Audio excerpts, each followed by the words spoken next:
KFAN, welcome some great shows to Mystic Lake Amphitheater. 311 and Dirty Heads will be there July 11th. Five Finger Death Punch on August 18th. And Slayer on September 4th. Get the complete details on all of our upcoming shows on the concert page at KFAN.com. Keyword calendar. We broached the controversial topic here on the Fan this afternoon about is it Toronto or Toronto? It's pronounced Louisville or Louisville. Another controversial pronunciation we've been trying to get a handle on is it Tenabe or Tenabe? Because that came up the other day. And then I have another one for you, Tenna. Do you pronounce it 41 donut or 41 meat sauce? I say 41 meat sauce. That's just me. The legendary one, Mark Rosen, joins us now. Good afternoon. You smiled mildly at that. That wasn't well, I've heard material. it, but I mean, I like the 41 meat sauce. Yeah, I think we all do. Yeah. Joe Sensor passed away. Yeah. 69 years of age, tight end for the Minnesota Vikings, a restaurateur, was also football analyst on the Viking Radio Network for a while. Yeah, we knew it was coming, unfortunately. Lately. He had a stroke, right? He had a stroke 10 years ago. 10 years ago, wow. A major stroke, and that's why he's been, for the most part, he's been, I think, at the Courage Center. And, you know, I remember even when I was doing the Gopher football show at Sensors in Roseville, Joe would come by and, you know, first before, you know, he could still speak and everything, and he was his usual animated self and always have something, you know, fun to say. And he'd also talk a lot of high school football because I think he was involved with that, and just always with a smile on his face. He had a great story and make you laugh. I mean, I go way back with Joe. I'll tell you a quick story. When I was, I think it was his rookie year, 79. I was at Mankato in front of Gage there, where, you know, doing my interviews, and there was a tight end the Vikings had, a veteran who was kind of playing out the string. His name was Bob Tucker. Yeah, played for the New York Giants, right?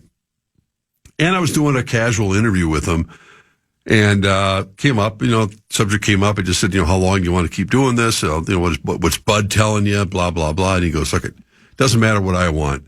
He says, wait until you get a look at this young kid.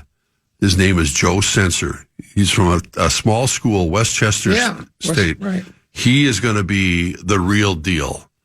And, you know, he kind of smiled, and I realized I'd not really even heard of him. And then, you know, obviously he had his breakthrough seasons and with the Vikings, with Tommy Kramer and Ahmad Rashad. And, you know, he was involved in the Hail Mary sequence with Cleveland, because he was involved in, I think, that hook and ladder play with the Vikings with Ted Brown. Excuse me.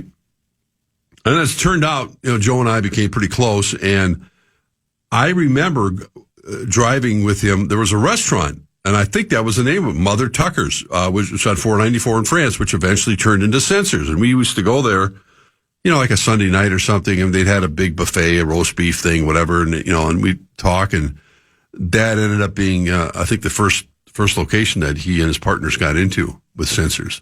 And there was 4 of them, I think, altogether. I think so. Yeah, and he was, you know, he had a long run, and I know, I'm aware of it. I talked to him about, you know, it's a tough grind with that restaurant business, but he was there a lot. I mean, you have to be present a lot, and Joe was there a lot for the, you know, the most part. I saw him mostly at. I saw him at the one in Bloomington. I would see him at the one in Bloomington because you know, for a while we were doing Vikings on Sensor. That's right. Sensor and Superstar and I would host the show, and he would always drop by and say hi to us.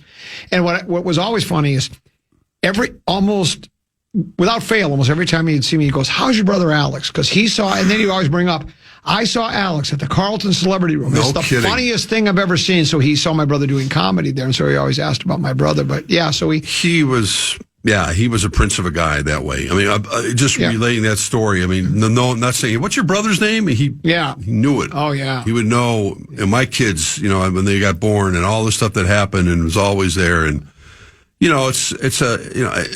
What caused that? People ask, well, how did, you know, he had a major stroke. It was really, really bad. And people live, I mean, Don Shelby's had 2 strokes, and he's back doing his thing, had to teach himself how to talk again. But they're all kinds of, you know, different strokes, obviously. Sure.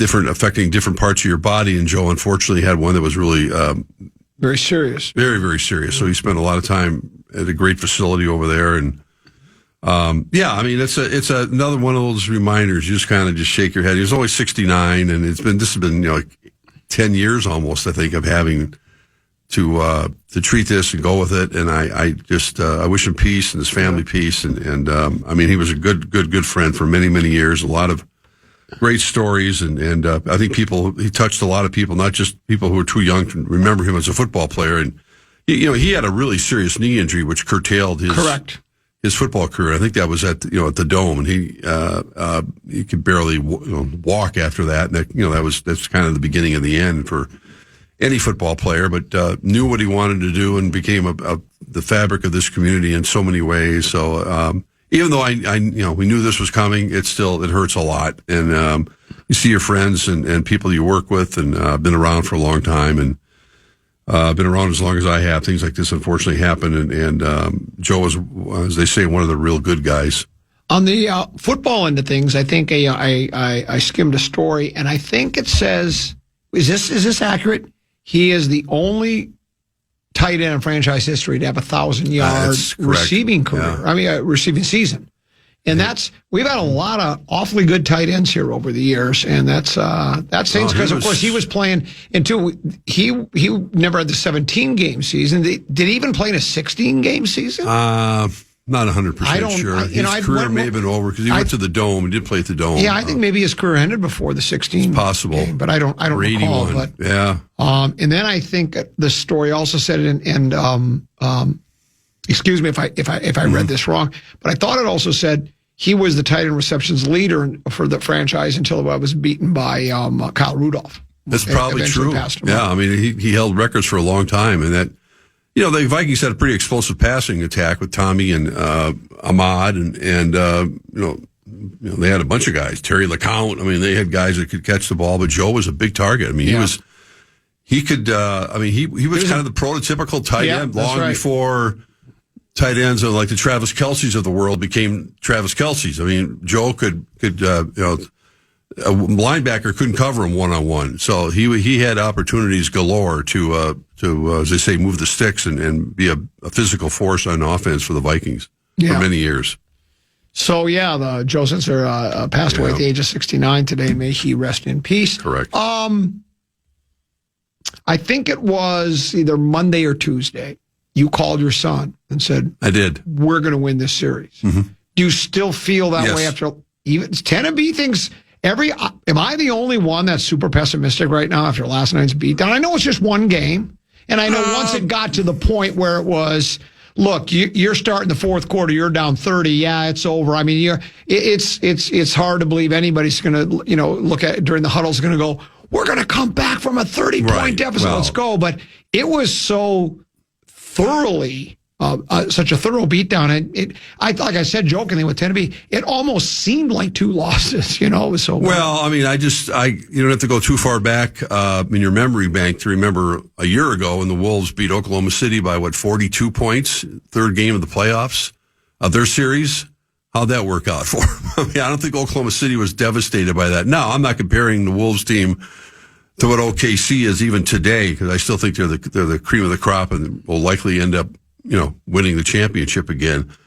I thought the first 5 minutes of the game last night, it was just a hot mess. It looked like a pickup game at the Y between some, weekend warriors. Oh, neither team could shoot. No. Just awful shooting. Both teams couldn't hit a basket. It was awful. If the Wolves could have, at least made it interesting in the first 5 minutes, they may have put at least a little seed of doubt in San Antonio. As I mentioned yesterday, I thought the Spurs were going to come out breathing fire. You lose the first game at home and you have a gaudy record like they have and the talent they have.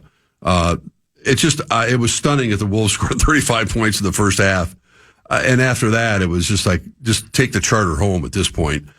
So I don't, because it is a series, you have to remind yourself of that. And everyone's opinions fluctuate, from game to game, nationally, locally, whatever it might be. I look at it that they, I'm not saying mission accomplished, but it is in a sense. San Antonio, I don't think has beaten the Wolves at home here in quite a while. This is not the same team. They're very talented for good reason, starting with the guy in the middle. But it's a totally different world and environment. And if nothing else, their starters got some rest at the end of the game, sitting around watching, the this thing play out and just disastrous for him. But however you want to describe it, thank God that the shot that San Antonio took at the end of the game on the first game didn't go in. Otherwise, this would be a whole different discussion today. But yeah, I still feel confident about it. I'm anxious to see that. DeSumo wasn't a factor. He hurt his heel. I don't know what the situation is with him. But that didn't help at all. But they were discombobulated. It was just a disconnect on the court, no matter who was out there. It looked like the guys had never played together. It was just a madcap of disconnected. I don't even know how else to describe it. So, it played out the way it did, and it's incumbent upon the Wolves, obviously, to come back tomorrow night at home before a raucous crowd. We'll see how San Antonio handles that.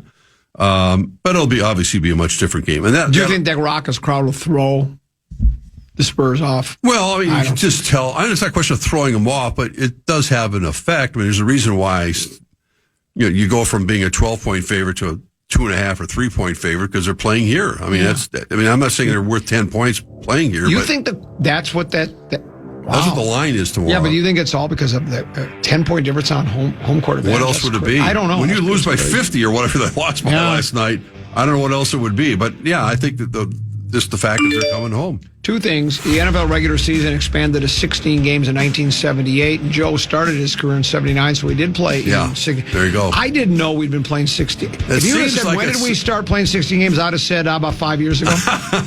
Really. And then finally, there's this one that says, I worked at the Bloomington Censors for almost 10 years.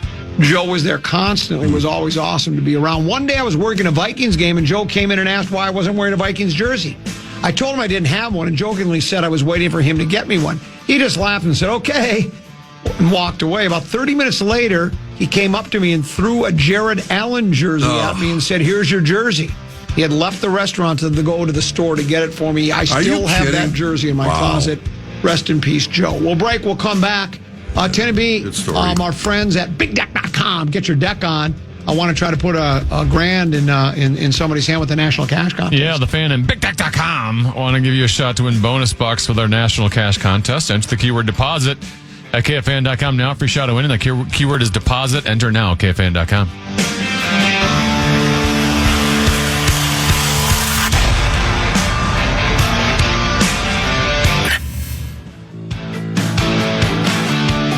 Get ready for great women's soccer when Minnesota Aurora returns for their home opener on May 21st at 7 p.m. at TCO Stadium in Eagan.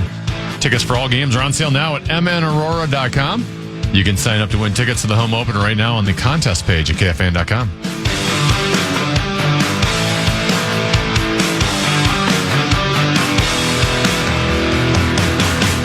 Couple 13-14 past. I'm Comedy's 10 to beat Mark Rosen here. Time for Peek at the Pros, brought to you by the Minnesota Golf Association. When you join, you can get more out of your game. You'll receive a handicap index, allowing players of all skill levels to compete on an equitable basis. You can play top public and private courses through the MGA North Star Series Senior Tour and official state championships for all levels of play. This is new this year. The MGA Ladies Tour, open to any adult female member, and the ever-popular Youth on Course is back. Junior golfers can play for just $5 through Youth on Course at 150 courses statewide. Get more to your game. Visit mngolf.org/membership to join today. mngolf.org/membership. Tennessee, what we got going? Where'd we play today? We're in Charlotte, North Carolina. That would be the Quail Hollow Club for the Truist Championship. Yeah, the Truist. And you have four atop the leaderboard right now at 3 under, something called Christopher Rayton, Nick Taylor. I know Nick. Tommy Fleetwood. Oh, yes. And Matt McCarty. Matt McCarty. And most of these guys are on the front nine. It looks like basically the entire field is on the front nine right now. So then you have a bunch of 2 under, including Keegan Bradley, Harris English, Matt Fitzpatrick, his brother Alex Fitzpatrick, also at 2 under, Sepp Straka, and Tony Finau. Quail Hollow, I think, has hosted several PGA championships, too. There's your Peek at the Pros, brought to you by the Minnesota Golf Association. Get more out of your game. Join them at mngolf.org/membership. Got another major next week? PGA. Yes, we do. We have a PGA. Yeah. And then guess what? After that, the U.S. Open. And then after that, the Open Championship. Well, they moved, though, because the PGA used to be, obviously, as you well know, used to be the last of the majors. That is correct. They moved it up. I don't know why, but because they didn't want to compete with the NFL anymore. That makes sense. When you're even when it's preseason football in the NFL, doesn't matter. It's just the NFL takes precedence, so everything. it's kind of got lost in the shuffle. Sure. I like it better this way because you would have Augusta in the first weekend in April, first week, and then you wouldn't play until the PGA Championship wouldn't be played until, or the U.S. Open wouldn't be played until June. So you'd have a real a large gap. Relatively speaking, because then because you go right from the U.S. Open, you'd go a month later to the Open Championship, and then a month later to the PGA, and now it's more one after another. What happened though is by moving the PGA Championship to May, the one thing that hurt Hazeltine as far as getting PGA Championships because too early. Weather could be a factor, obviously. And the other thing is just, even if the weather is nice, the turf conditions, it takes a little longer here to get, like, for instance, right now, Brainerd's probably growth-wise 2 weeks behind the Twin Cities, and then you go up to Wilderness at Fortune Bay and the Giants Ridge courses, and they're probably 4 weeks behind us. So you get here, and the turf conditions just aren't what they want. So that's what's nice, though, is that that's why I think we got the Ryder Cup a second time.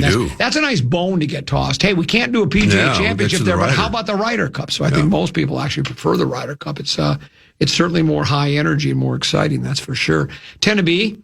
Couple of other. Are you still there? Oh, there you are. Yeah, right there. A couple of other pronunciations. We've been talking pronunciations here. Like, for instance, this text message here that was sent to the Bradshaw and Bryant KFAN text line says, in Louisville, they pronounce it Louisville, and it's all kind of slurred together. My daughter went to college there, and I had to learn that. And that is true. If you ever hear somebody from that part of the country, they don't go Louisville. Like we say Louisville. I say Louisville, but down there they just go Louisville. I've always said Louisville. You said what? Louisville, like that. Is that how you've said it? Oh, I didn't know that. I've always said Louisville. Yeah, I don't know. I guess for the most part. Really? Anytime going back to Muhammad Ali, you're going, where's he from? Louisville, Kentucky. You never said that, did you really? Yeah, I really did. I think I did. Well, do you say swordfish or swordfish? Oh, when you sword, go to the restaurant? like S-O, like okay. Swordfish. Do you say Kyler Murray or Kyle Murphy? Depends on the day. Yeah. I had a bad moment, and everybody. You had a senior moment, yeah. I had a senior moment. I was busy. I was busy doing what everybody does. I was looking at my damn phone. Why would you be looking at your phone? I was checking up on a score or something, and then all of a sudden I threw that. I mean, I had a senior moment. I couldn't remember his damn name. And then, here's what I mentioned going to break, Tennessee, and I was wrong. I said, if you look at San Antonio, it's pronounced how it's spelled, but it's not. It's actually San Antone. That's how people down in San Antonio say they don't call it San Antonio. They call it San Antone. This is controversial. That's why Abbott was in the control room, wasn't he? He came in and said, you guys got to stop talking about this because we're getting too many texts and emails and phone calls about this. Yeah. Too many pronunciations. Yeah. We were talking wild a couple of different times during the show today. I brought this to him, and he thought it's absolutely true that having played a high energy series against Dallas and then having to right away turn around and play maybe the best team in hockey, while they had the rest, the forces, that this 3-day break couldn't have come at a better time, especially being behind no games to 2. That doesn't guarantee anything, but it does give you a chance to reset a little bit, try to catch your breath, and maybe make a couple of changes so that the special teams play maybe is improved a little bit. So, I'm not a big believer in rest and rust and that you play, you're a pro, but, if you do believe in that, I would think this comes at a pretty good time. Yeah, I think everyone would probably agree over there that everyone needed to take a collective breath, and both from just a healing standpoint and mental standpoint after the grind of the Dallas series that, the Colorado didn't have to face and in the first round and just the injuries with Eriksson Ek and Brodin and, which are not going to, I don't think going to get better. I don't think that either one of those guys are expected to play on Saturday unless, Ek somehow comes back. But, and the goaltending situation, which I think is clearly now that it's Did you say? Well, the coach you said say, he hasn't decided, but do you think that's? Of course, he's decided. You think it's Volstead? Of course, it is. You have no. He'd be run out of town if he put Gus Bus back in there right now. Well, what might be a little bit exaggerated. What if Volstead is? What if they think that that 8-goal shellacking has affected him psychologically? He's curled up in the fetal position in his locker. How do you know? We're not there. I don't think we've had any indication that that's the case. Okay, well, I'm just throwing that out there. No, we don't know. The psychological part, I brought this up with Tennessee the other day when we were deciding, should we go to Gus, should we stay with Volstead? I think Tennessee was one of the few that said stay with Volstead. The coach didn't, and I think maybe that might have been the better choice. We'll never know. No. But you do wonder about the cycle. We've even heard, Tennessee, didn't you say Russo wrote that Gus had been a little annoyed about not playing, and isn't even Volstead now a little... Is he a little... He made it seem like almost like he was a little squirrely the other day. Okay. Because he wasn't playing? Yeah. Well, just that he looked a little cranky. Guys want the net. And that's what I say. So that can be good and bad, but sometimes as a coach, that psychological part of it, particularly when you're talking about the goaltender, every team's got two. I think Tennessee said usually it's like a 60-40 split. Maybe some teams play their alleged number one goalie a little bit longer. And all of a sudden it's like, hey, we've loved you during the regular season. Thanks for all your hard work, but you struggled a little bit the last year. You're out. And then those guys get a little annoyed by that. So and I think every player handles it differently, and I think a coach has to take that into consideration. I know there's a history of the Wild coming back against Colorado in the playoffs, going back to 2003 when they were down 3-1. I was in Colorado when Nino scored that game-winning, was that overtime goal? Yes. When Nino Niederreiter scored the goal to beat them, and so they've had a history of coming back. This to me seems like this would top them all, because I think this Colorado team is better than either one of them. I mean, for the Wild to come back now. The 2003 Avalanche had Hall of Famers littered on. Including the goal. Patrick Waugh, Joe Sakic, Peter Forsberg. That was a massive upset. Patrick who? It was. Patrick Roy. Sorry. Yeah. Patrick Roy. I don't know how you keep making that mistake. Andrew Burnett pretty much ended his career. I called him Andy Burnett. Yeah. Because I had a pretty good vibe. Man, that was a long time ago. But this would be epic. It would be. No, you're right. That team was loaded, but so was this one. Someone says that Rosen pronounces St. Paul as Minneapolis. Well, there's that. Yeah. We'll break. We'll come back. We got one more segment to go with the legendary Mark Rosen, Common Man in Tennessee, right here on The Fan.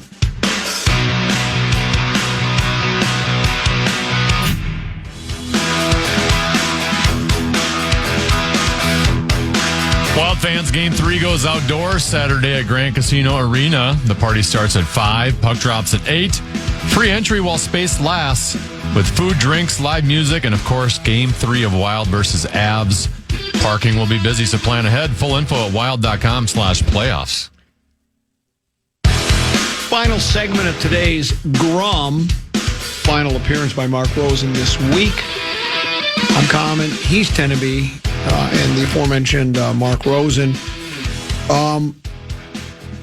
Fish Trap Factory, West Side on last night's game says when Jaden Daniels picked up his third foul, the Timberwolves were down 29-22. Daniels went to the bench, and that effectively ended the game for the Wolves. From there, the Spurs scorched them for a 133-95 victory. If you think that Ant's the most important player in the team, or maybe it's Naz Reid coming off the bench as a six-man, or Gobert matched up against Wembanyama, or maybe it's what Ayo has brought to the mix. But if you listen to that locker room, it's all McDaniels means he's the whole difference in the series. Here's what Edwards said. Him being off the court is going to hurt us every time. He knows it. We know it. The whole gym knows it. Their team knows it. When he gets in foul trouble, they get happy. We need him on the floor. He's going to be better next game. He know he can't really foul. We're not going to win if he's not on the floor. Mike Conley echoed that sentiment. He said, we need him. They know we need him too. You can tell that they made a conscious effort to try to get him in foul trouble however they can. And we have to be smarter as a team. He has to be smarter as a defender to pick and choose when to be aggressive. Know when he's beat. Know when he can't contest things because they're just trying to get him into foul trouble. We talked about this yesterday, Colin. Easier said than done. How do you turn off that switch if you're Jaden McDaniels? Because no question, he was the MVP in the Nuggets series. He, after not mouthing off, but challenging everybody in the Nuggets, saying they can't. He chided him. He said they're all terrible defenders, and he mentioned them by name. And he backed it up. Loser, right, like Christian Laettner thing. Yeah, but I mean, he has been the MVP of this little run that the Wolves have been on, and we've talked about it every single game. And you can't get those 2 fouls in the first quarter, and he just I think that the Spurs know exactly what they're doing. They have Castle's a really elusive guard. Fox is really good. They can try to put pressure on Jaden and force him into some uncomfortable situations where he's not going to stop being aggressive. And next thing you know, he's getting whistled for 2 and potentially 3, and that changes the complexion of this team. And and offensively, it also changes a lot of things because he's fearless, almost to a fault. Of course, when you're going against Wemby, you got to be super careful about just how far deep into the paint you want to go, but. Yeah, he's especially with the injury issues that Ant's had.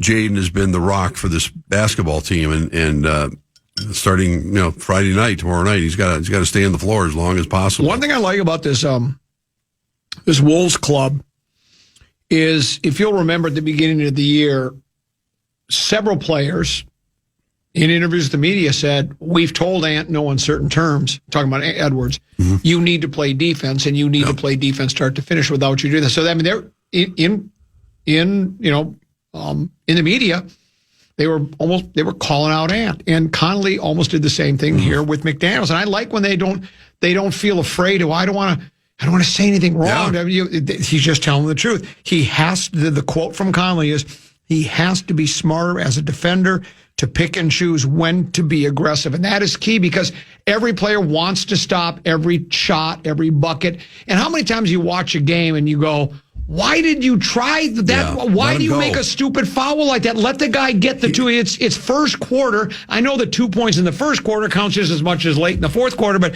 there are times you have to pick and choose your battles as a defensive player, especially when you know the other team is trying to bait you into a foul. And Jaden has a short fuse. You can see it. He punched the wall, 2 or 3 years ago, 4 years ago? Cost him, the series. And he's a quiet guy, but he's simmering underneath all of that, look that he has, and he's talked about it. I'm not afraid of saying anything to anyone, but he does have a short fuse, and I think, credit the Spurs. I mean, they're going to keep going after him and attacking him, trying to get him in foul trouble. It's the best possible strategy you can have against that team.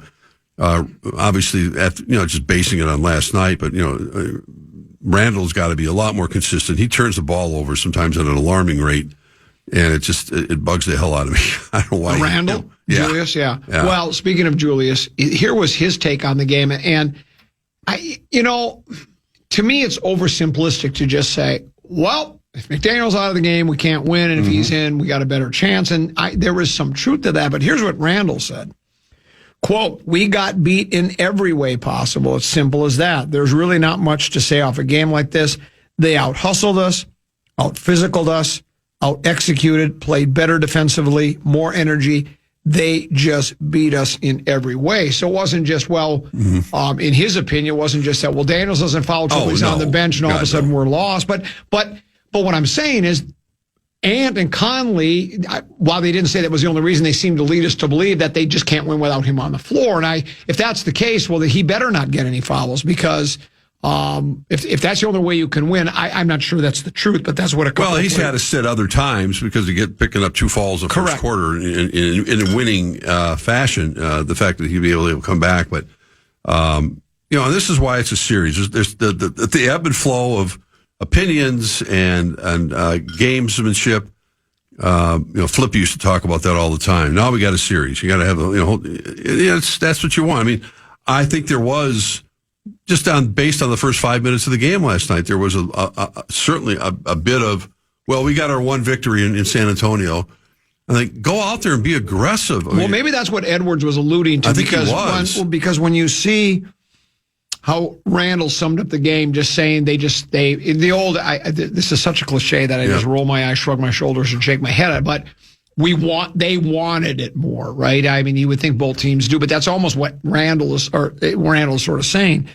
And it said star guard Anthony Edwards said he warned the team not to come out too cool.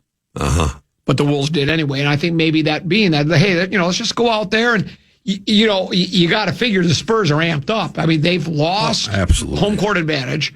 They're upset at home, and it's like they know it's not a must-win game, but you don't want to go to Minneapolis down too. So they came out with it sounds like a more concerted effort and maybe more energy, which again, you knew it was somebody in that locker room with the Wolves, just because they come out that way doesn't mean you can't do anything about it.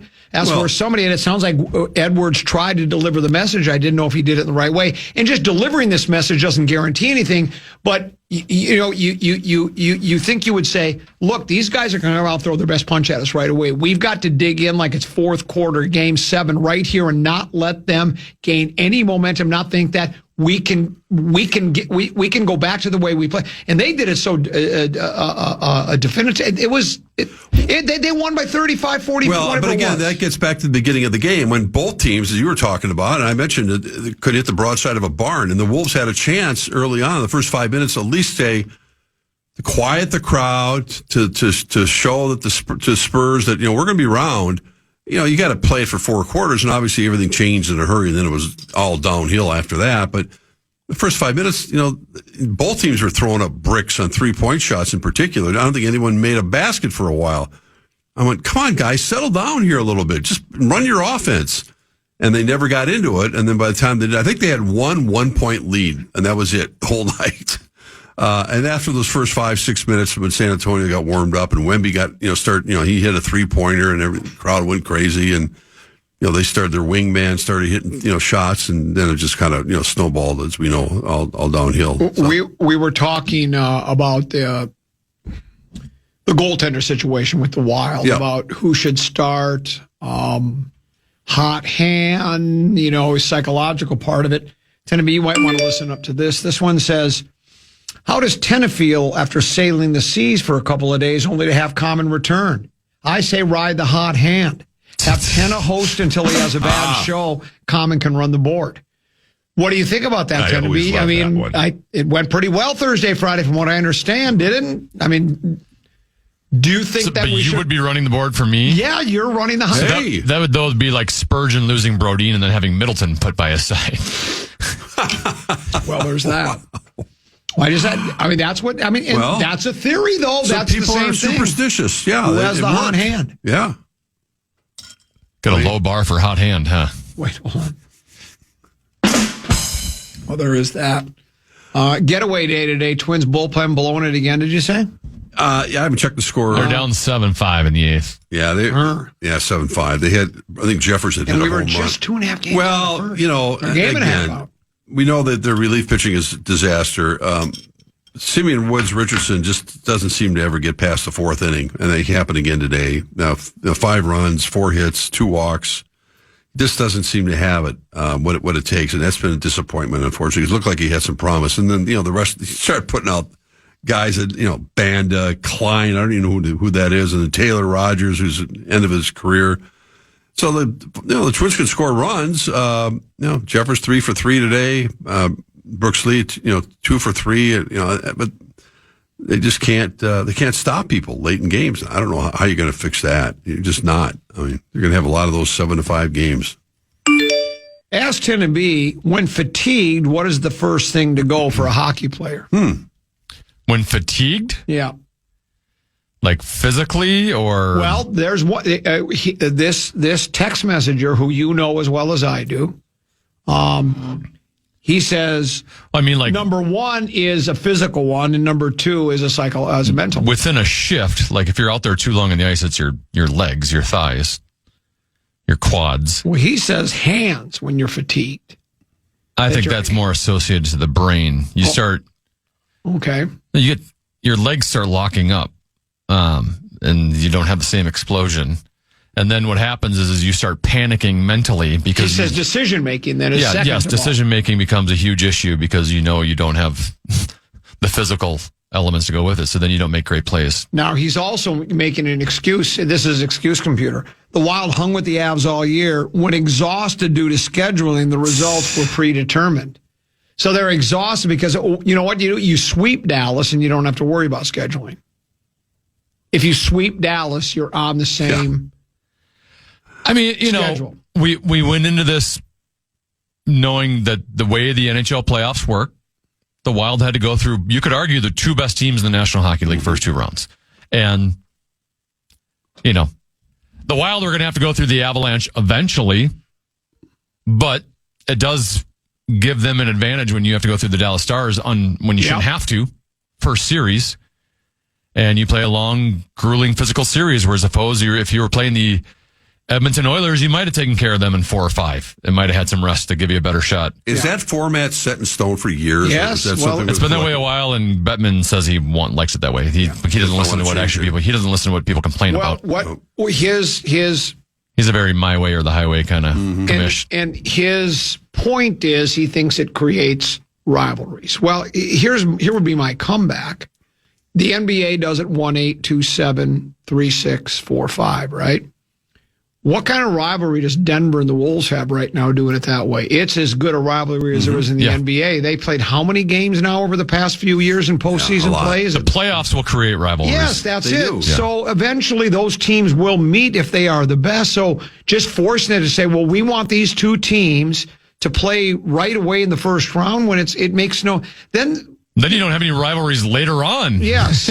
All your rivalries are in the first round. You don't get them in the Western Conference Finals. You're playing Vegas. The fact that the Ducks could make the Western Conference Finals is just an absolute joke. They're nowhere near the Wild or the Stars. Right.